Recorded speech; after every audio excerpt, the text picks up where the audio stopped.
All right, here's one for you. Deductive versus inductive reasoning, right? So me and Shan were out in the backyard and we saw some yellow jackets that are making a little nest in the porch railing here, right? We had a discussion on what is the lifespan of a yellow jacket.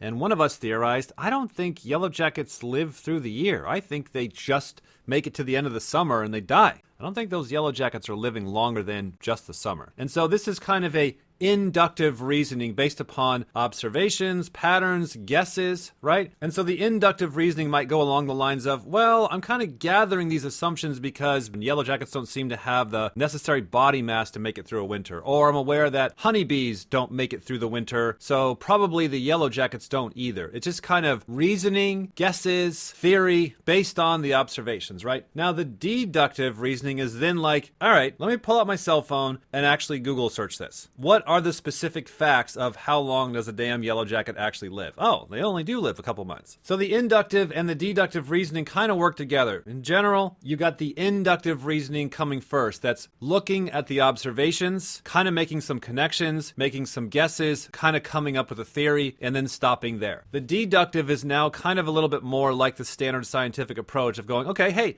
great theory, great observations, great hypothesis. Can we now get to work on the specifics and test that and observe that and measure that and work our way down to a conclusion, right? So they kind of work together, right? Now, does this look familiar to you? Inductive reasoning and deductive reasoning? I mean, how do we define the sensing and the intuition again?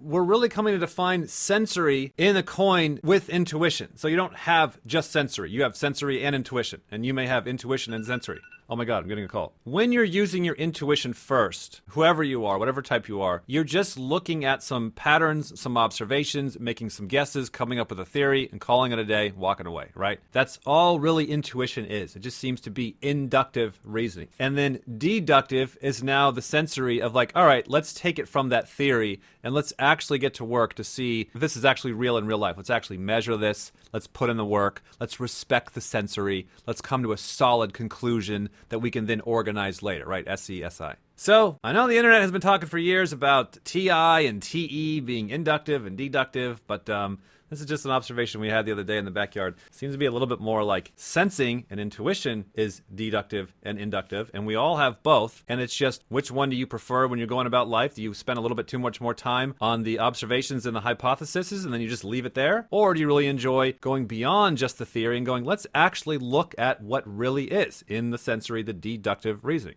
All right, something to think about.